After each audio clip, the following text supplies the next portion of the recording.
Do you want to add your name to your iPhone lock screen? This video shows you how. We'll use the iPhone's focus feature to make it happen. Swipe down from the top right to open the control center. Tap and hold the focus section. Select New Focus. Tap Custom. Enter the name you want displayed on your lock screen. Choose the color and icon you want.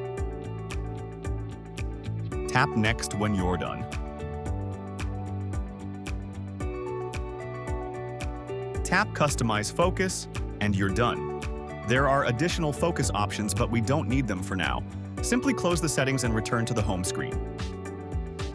Now open the control panel again.